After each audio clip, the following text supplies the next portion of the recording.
Has Fu-chan ever been a kindergarten teacher? Unrelated, but yes. Yes, I have. Working with kids needs a lot of patience. Yeah. I sort of yell at the kids for not paying attention during class. That's a problem. I felt sorry at the end as some of them came and apologized to me at the end of the class. That's cute, though. At least they apologized. At least they weren't salty about it. It depends on how old the kids are as well. If they're like super young, yeah, you can never yell. You yell at them, they start crying, and it's just like, oh no, that's horrible. What have I done?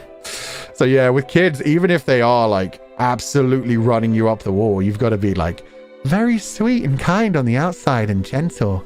Like when you're training a dog, if you show dogs well, that's a horrible thing to compare it to. But it actually does work in tandem with both kids and dogs. Oh, Jesus. It's best not to show aggression because you get aggression back. But yeah, in general, yeah, you have to like, even if on the inside you're like, you stupid brat, what are you doing? Why? Why would you throw the paint on the freaking ceiling? Do you know how long I'm going to be stabbing a mop onto the ceiling to try to get that off? On the outside, you have to be like, oh, you painted the ceiling. You know you're not supposed to do that. I can't exactly get you to clean it up either because it's on the ceiling. If you do that again, I'm going to have to tell your parents. Meanwhile, you're thinking of the other ways you could use that mop as a baseball bat. Anyway, thank you for donating the food funds, Felicia Abendelevium. Yep, that takes a lot of self-control. God, I don't think I could ever go back to teaching kids. I think I had enough of it to the point where, yeah, the stress gets to your body and you're just like, nah, I can't handle it anymore. If I teach kids, I may actually backhand one and then I'll go to jail, and I don't want to go to jail. It's okay. Just, you know, family friends, like, you know, your cousins and stuff. Then you could be like, hey, you broke my game system. You get punched. I say this, I'm thinking about like when I was a kid as well, specifically.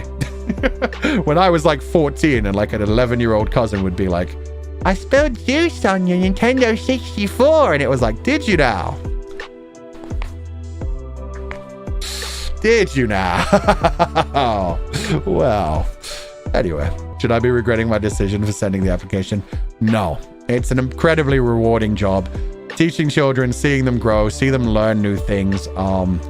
Definitely, like, it also gets really painful at like the end of a year and everything, having to say goodbye to the children. Especially depending on how young you teach them, they may just like forget you within a year or two, which is really sad. You could be a child's absolute favorite teacher when they're like 4 or 5. 2 to 3 years later, they come back, their sibling, and they're like, their parents like drag them along when they're like 8 to 9, and they're like, oh, come on. You remember Mr. Fusan Sensei, don't you? You remember Fuchan Sensei? And the child's just like standing behind their parents, like not knowing what to say. It's like, but I remember you. You were my favorite student too. But okay, that's fine. You probably have a new favorite teacher now and you don't care anymore. And okay, I'll teach your sibling though. That's fine. I would cry. It is actually quite emotional sometimes when you get to the end of the year. The first time you get to like an end of a year or just like a child moving on from whatever. Yeah, the first time is always like, oh, but I cared about you so much. And then the second time is like, oh, I'm going to miss you kids. And then the third time you're like, oh, thank God they're gone. I hope the next year is easier. God, please. I do cry when I attend the graduation ceremony of last year. See, I never got to children that age, to be fair. So I never had to have the thing of them literally going to a different entire thing. Yeah, that'd be pretty wild. Seeing the entire class get ready to go to secondary. Oh, God. Parent conferences, one fear. Those are always pretty good for me. I'm not going to lie to you. There were some times I would just like make up things and get through a parent-teacher conference. Like, obviously, you could get through most of them actually knowing a child. I'm not going to lie. There were a few times that I was just like, I'm drawing a blank. No, your kid is awesome. They really love cricket. They play cricket a lot. And so we connected things in that way. Yeah. And they were like, oh, I didn't know my son was interested in cricket. I have to get them a set at home. And it's like, yes, they'll love that. I hope. like, yeah, no, they totally love cricket at the playground. Maybe it's just because they don't have any opportunity to do it at home. Yeah, totally.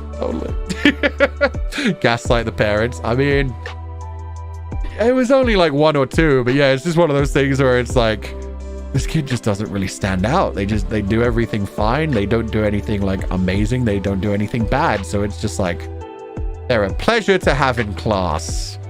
They don't fight. They probably have friends. Don't worry, your child is perfectly average. See, that would work. That would have been the better thing to do. But if you can't talk about the child, God, parents talk. Parents talk a lot. Like, you talk about one child like really well. You're like, oh yeah, no, they specifically love this thing. Like, oh, they loved it so much. We've been working on this, and in tandem with this, we're preparing to go into this. They're doing amazingly at this subject. And then the next child, you're just like, yeah, they're doing good. No complaints. On your way out. Then yeah, the parents start to talk about that, and then you get a complaint from the headmaster that's like, why didn't you show as much attention to this kid? And it's like, they're a good kid. There's nothing really beyond that. They're a good kid.